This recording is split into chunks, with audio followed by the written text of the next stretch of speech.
안녕하세요. 성전 공사를 시작합니다. 오늘 본문은 에스라서 3장 1절에서 13절입니다.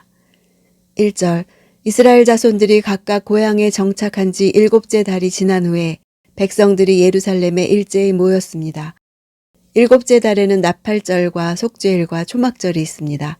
나팔절은 한 해가 시작되는 것을 알리는 의미에서 나팔을 불며 지키던 절기였습니다. 일제히라는 단어를 직역하면 한 사람처럼입니다. 마음이 하나가 되어 모였다는 사실을 말해주고 있습니다.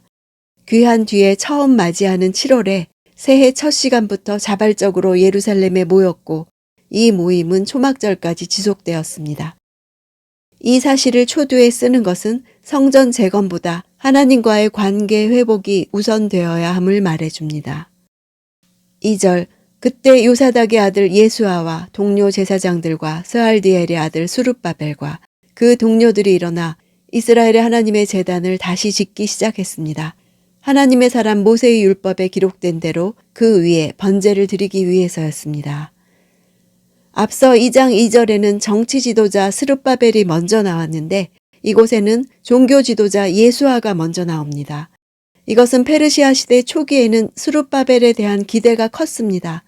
그는 다윗의 자손이었고 그를 통해 유다 공동체의 정치적인 회복을 기대했었습니다. 그러나 이제는 성전터가 될 장소에 제단을 세우고 번제를 드리며 절기를 지켜야 했습니다. 제의 행위의 주도권이 대제사장에게 있었기 때문에 예수아를 앞세운 것입니다. 3절 그들은 그 땅의 민족들을 두려워하면서도 옛 터의 기초 위에 제단을 세우고 그곳에서 아침 저녁으로 여호와께 번제를 드렸습니다. 그동안 비워둔 땅에는 들어와 살고 있던 사람들이 있었습니다. 그들은 다양한 인적 구성을 가진 복합 집단으로 예루살렘이 옛날처럼 다시 거룩한 공동체로 분리되는 것을 싫어하는 기득권 세력들입니다. 암몬, 모압, 아라비아, 에돔, 사마리아 혼합족, 바벨론으로 끌려가지 않고 가나안 땅에 남아있던 유력자들을 말합니다. 귀환한 이스라엘 자손의 수요에 비해 그들의 수요가 월등히 많았고 여호와 유일 신앙을 가진 이스라엘 자손에 대해 큰 배타심을 가졌기 때문일 것입니다. 약속의 땅에 돌아온 지 얼마 시간도 흐르지 않아 정착을 위한 기반도 갖추지 못한 상황에서 이들이 군사적 공격을 해온다면 멸절을 피할 수 없었습니다. 그럼에도 그들은 솔로몬 성전이 무너지기 이전에 있었던 제단의 기초들을 세우고 제사를 드렸습니다. 아침 저녁으로 번제를 드리는 상번제는 출애굽기와 민수기에 기록되어 있습니다. 왕조 시대가 되면서 이 제사 원칙에 변형이 있게 됩니다. 유다 왕 아하스는 아침 저녁 두 번의 상번제 대신 아침에는 번제물, 저녁에는 소제물을 드리도록 명령합니다. 아하스 왕은 아수르 왕에게 충성심을 보이기 위해 상번제를 간소화시킨 것입니다. 포로기가 되면서 아침 번제만으로 축소되었습니다. 그러나 포로 이후 율법에 근거한 상번제를 이제 다시 실행하게 된 것입니다. 4절 그들은 기록된 대로 초막절을 지키고 법령에 정해져 있는 횟수대로 번제를 드렸습니다. 초막절은 장막에서 지낸다고 해서 장막절이라고도 하고 곡식을 거두어 창고에 드리는 기간이라고 해서 수장절이라고도 했습니다. 법령에 정해진 횟수란 숫송아지와 순양과 1년 된 어린 순양을 각각 드리는데 순양은 2마리, 1년 된 어린 순양은 10마리로 정해져 있었지만 숫송아지는 첫날에는 13마리로 시작해서 매일 1마리씩 줄어서 7일째 되는 날에는 7마리를 드렸습니다. 7일 동안 7일째 7마리, 완전수 7을 통해서 온전하신 하나님의 구원을 강조하는 것입니다. 초막절 제물은 짐승 외에 곡식으로는 제물을 삼을 수 없었습니다. 7절 백성들은 석공과 목수에게 돈을 주고 시돈과 두로 사람에게 먹을 것과 마실 것과 기름을 주고 페르시아 왕 고레스의 허가를 받은 대로 레바논에서 욥바까지 해안을 따라 백향목을 운반하게 했습니다. 석공이란 단어는 돌이나 나무 같은 건축 재료를 1차적으로 준비하는 사람을 가리킵니다. 목수는 석공이 공급해준 1차 건축 재료들을 다시 가공해서 실제적으로 집을 짓는 사람을 가리킵니다. 과거 이집트에서 비돔과 라암셋을 건축하면서 부살렐과 오홀리압 같은 뛰어난 건축술을 가진 사람들이 배출되었듯이 포로기 후대 당시에도 바벨론의 크고 작은 건축 일에 동원되었던 이스라엘 자손들 중에 건축에 탁월한 사람들이 있었을 것입니다. 제2성전 건축 준비가 솔로몬의 제1성전 건축 준비와 일치합니다. 제1성전 건축의 전 과정을 그대로 답습하려 한 것은 포로 이전과 포로 이후 이스라엘의 정통성을 일관되게 이어가려는 의도였습니다.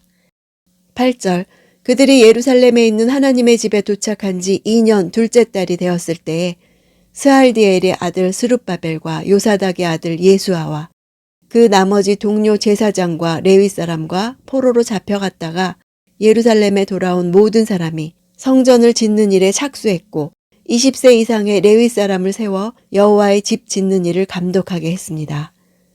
성전 짓는 일에 착수하기까지 시간이 걸린 것은 성전을 재건하기 위한 물건들을 확보하기 위함이었습니다. 둘째 달은 솔로몬 통치 4년 둘째 달에 성전 건축을 시작했던 내용과 겹칩니다. 둘째 달은 양력 4, 5월에 해당하고 이스라엘의 우기가 끝나서 건축하기 좋은 시기였습니다. 구약 성경에는 레위 사람들의 사역 시작 연수가 다양하게 기록되어 있습니다.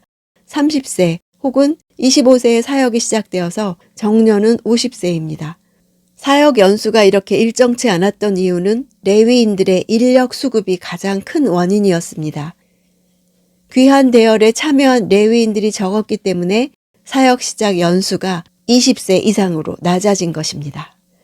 10절, 건축자들이 여호와의 성전 기초를 놓을 때 제사장들은 예복을 입고 나팔을 들었고 아삽 자손인 레위 사람은 심벌즈를 들고 이스라엘 왕 다윗이 명령한 대로 여호와를 찬양했습니다.